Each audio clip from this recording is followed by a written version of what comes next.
آج کی اس ویڈیو میں ہم آپ لوگوں کے ساتھ جو انفارمیشن شیئر کرنے جا رہے ہیں جسے سن کر آپ کے ہوش اڑ جائیں گے۔ امید کرتا ہوں آپ کو یہ انفارمیشن پہلے کسی بھی نے فراہم نہیں کی ہوگی۔ آج کی اس ویڈیو میں ہم آپ لوگوں کو ایک نقشہ دکھائیں گے جو سائنسدانوں نے پوری کائنات کے بارے میں ایجاد کیا تھا۔ اس نقشے کو پہلے سائنسدان ہی استعمال کرتے تھے، عام انسان کو اس کو دیکھنے کے لیے رسائی حاصل نہیں تھی، لیکن آج کی اس ویڈیو میں ہم آپ لوگوں کو دکھائیں گے کہ سائنسدان نے کس طرح عام انسانوں کو بھی دکھانے کے لیے یہ نقشہ فراہم کیا ہے۔ تو چلتے ہیں آج کی اس ویڈیو کی طرف۔ جذبی ٹی وی کی ویڈیو میں ایک بار پھر سے خوش آمدید۔ جانز ہاپکنس یونیورسٹی کے ماہرین فلکیات کے ذریعے سلوان ڈیجیٹل اسکائی سروے کے ذریعے 2 دہائیوں کے دوران حاصل کیے گئے ڈیٹا کے ساتھ تخلیق کیے گئے نقشہ عوام کو اس ڈیٹا کا تجربہ کرنے کی اجازت دیتا ہے جو پہلے صرف سائنسدانوں کے لیے قابل رسائی تھا۔ جانز ہاپکنس کے پروفیسر برائس مینارڈ کا کہنا ہے کہ بڑا ہو کر میں فلکیات کی تصویروں، ستاروں، نیبولا اور کہکشاؤں سے بہت متاثر ہوا، اور اب وقت آ گیا کہ ہم لوگوں کو متاثر کرنے کے لیے ایک نئی قسم کی تصویر بنائیں۔ جان ہاپکنس کے پروفیسر برائس مینارڈ کہتے ہیں کہ دنیا بھر کے ماہرین فلکیات برسوں سے اس ڈیٹا کا تجزیہ کر رہے ہیں جس کے نتیجے میں ہزاروں سائنسی کاغذات اور دریافتیں ہوئی ہیں، لیکن کسی نے بھی ایسا نقشہ بنانے میں وقت نہیں لیا جو خوبصورت، سائنسی طور پر درست اور ان لوگوں کے لیے قابل رسائی ہو جو سائنسدان نہیں ہیں۔ ہمارا مقصد یہاں ہر ایک کو دکھانا ہے کہ کائنات واقعی کیسے دکھتی ہے۔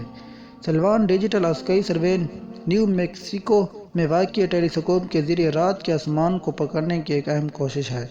سالوں سے رات کے بعد رات دوربینیں کا مقصد اس غیر معمولی وسیع تناظر کو حاصل کرنے کے لیے قدرے مختلف مقامات پر تھا۔ یہ نقشہ جسے مینارڈ نے جانز ہاپکنس کمپیوٹر سائنس کے سابق طالبہ نوکیتا شٹر کیمن کی مدد سے اکٹھا کیا، کائنات کا ایک ٹکڑا یا تقریباً 20,000 کہکشاؤں کا تصور کرتا ہے۔ لیکن بعد میں جو آپ کو اس سکرین پر نقشہ دکھائی دے رہا ہے اس میں تقریباً 2 لاکھ کہکشاں ہیں۔ نقشے پر موجود ہر ایک ڈاٹ ایک کہکشاں ہے اور ہر کہکشاں اربوں ستاروں اور سیاروں پر مشتمل ہے۔ آکاش گنگا ان نقطوں میں سے ایک ہے جو نقشے کے بالکل نیچے ہے۔ کائنات کی توسیع اس نقشے کو مزید رنگین بنانے میں معاون ہے۔ کوئی چیز جتنی دور ہوتی ہے وہ اتنا ہی سرخ نظر آتا ہے۔ نقشے کے اوپر حصے سے 13.7 بلین سال پہلے بگ بینگ کے فوراً بعد خارج ہونے والی تابکاری کا پہلا فلیشن ظاہر ہوتا ہے۔ مینارڈ کا کہنا ہے کہ اس نقشے میں ہم بالکل نچلے حصے میں صرف ایک دھبا ہے، صرف ایک پکسل، اور جب میں کہتا ہوں کہ میرا مطلب ہماری کہکشاں آکاش گنگا ہے جس میں اربوں ستارے اور سیارے ہیں۔ مینارڈ کہتے ہیں ہم فلکیاتی تصویریں دیکھنے کے عادی ہیں جن میں ایک کہکشاں، وہاں ایک کہکشاں یا شاید کہکشاؤں کا ایک گروپ دکھایا گیا ہے، لیکن یہ نقشہ جو دکھاتا ہے وہ بہت ہی مختلف پیمانہ ہے۔ مینارڈ کو امید ہے کہ لوگ نقشے کی ناقابل تردید خوبصورتی اور اس کی حیرت انگیز جھاڑوں دونوں کا تجربہ کریں گے۔ نیچے ہم موجود ہیں اس دھبے سے، وہ کہتے ہیں ہم پوری کائنات میں کہکشاؤں کا نقشہ بنانے کے قابل ہیں اور یہ سائنس کی طاقت کے بارے میں کچھ کہتا ہے۔ آؤ چلے ہم آپ کو یہ نقشہ دکھاتے ہیں۔ یہ نقشہ کیا ہے؟ یہ نقشہ ہماری کائنات کا ایک ٹکڑا دکھاتا ہے۔ یہ نیو میکسیکو امریکہ میں ایک ٹیلیسکوپ کا استعمال کرتے ہوئے 15 سال کے عرصے میں رات کے بعد رات کے لیے کیے گئے فلکیاتی ڈیٹا سے بنایا گیا تھا۔ ہم نچلے حصے میں واقع سب سے اوپر قابل مشاہدہ کائنات کا اصل کنارہ ہے۔ درمیان میں ہم تقریباً 2 لاکھ کہکشاؤں دیکھتے ہیں۔ مکمل نقشہ دراصل ایک دائرہ ہے۔ یہ تصویر کائنات کا ایک پتلا ٹکڑا دکھاتا ہے جس کی موٹائی تقریباً 10 ڈگری ہے۔ مزید فلکیاتی ڈیٹا دستیاب ہے لیکن ان سب کو ایک ساتھ دکھانا ممکن نہیں ہے۔ نقشہ مکمل طور پر نقطوں سے ڈھکا ہوگا۔ یہ رنگین نقطہ کیا ہے؟ ہر ایک چھوٹا سا نقطہ ایک کہکشاں ہے۔ تقریباً 2 لاکھ کو ان کی اصل پوزیشن اور رنگ کے ساتھ دکھایا گیا ہے۔ ہر کہکشاں میں اربوں ستارے اور سیارے ہوتے ہیں۔ ہم نچلے حصے میں واقع ہیں۔ ہماری کہکشاں آکاش گنگا صرف ایک نقطہ ہے۔ اوپر دیکھ کر ہم دیکھتے ہیں کہ خلا کہکشاؤں سے بھرا ہوا ہے جو کہ عالمی ڈھانچہ بناتی ہے۔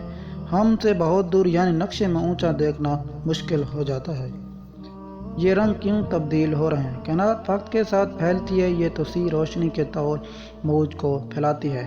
کوئی چیز جتنی دور ہوگی وہ ہمیں اتنی ہی سرخ نظر آئے گی۔ نقشہ 2 نیلے سے سرخ شفٹ کے سلسلہ دکھاتا ہے۔ ایک کے لیے کہکشاں نچلا نصف اور ایک کے لیے اوپری نصف ہے۔ ایک کنارے کیوں ہیں؟ نقشے کا اوپری حصہ بگ بینگ کے فوراً بعد خارج ہونے والی تابکاری کی پہلی فلش کو ظاہر کرتا ہے۔ یہ 13.7 بلین سال پہلے ہوا تھا۔ آج ہم اس تابکاری کو مرئی روشنی کے طور پر نہیں بلکہ ریڈیو لہروں کے ذریعے دیکھتے ہیں، جسے ہم cosmic microwave background کہتے ہیں۔ یہ قابل مشاہدہ کائنات کا کنارہ ہے۔ اس سے آگے نکلنے والی کوئی بھی روشنی ابھی تک ہم تک نہیں پہنچتی، کیونکہ اس کا سفر کا وقت کائنات کی عمر سے زیادہ ہے۔ ہم مرکز میں کیوں ہیں؟ ہماری کہکشاں آکاش گنگا خلا میں سے کسی خاص مقام پر واقع نہیں۔ کائنات کا پھیلاؤ اور ریڈ شفٹ اثر دیگر تمام کہکشاں سرخ تر دکھائی دیتی ہے، جیسا کہ ہم دور دیکھتے ہیں کہ یہ نقشہ اس طرح نظر آئے گا اگر ہم کائنات کو کسی اور کہکشاں سے دیکھ رہے ہوں۔ اس نقشے کو بنانے کے لیے کون سی دوربینیں استعمال کی گئی ہیں؟ نیو میکسیکو ریاستہ متحدہ میں اپاچی پوائنٹ آبزرویٹری میں 2.5 میٹر وسیع زاویہ نظری دوربینیں کا استعمال کرتے ہوئے مشاہدات کیے گئے ہیں۔ اس پروجیکٹ کو سلوان ڈیجیٹل اسکائی سروے کہا جاتا ہے۔ یہ 20 سال سے زیادہ عرصے سے چل رہا ہے۔ اس نے لاکھوں کہکشاؤں کا مشاہدہ کیا ہے۔ اس نقشے کو بنانے کے لیے تمام دستیاب ڈیٹا کا ایک حصہ استعمال کیا گیا ہے۔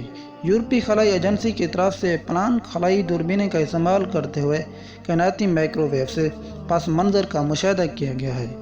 امید کرتا ہوں آپ کو آج کی یہ ویڈیو پسند آئی ہوگی۔ اگر آپ کو یہ ویڈیو اچھی لگی ہو تو ہمارے چینل کو سبسکرائب لازمی کرنا اور ہماری نئی آنے والی ویڈیو دیکھنے کے لیے ہمارے چینل کا وزٹ ضرور کرنا۔ Thanks for watching this video. اللہ حافظ۔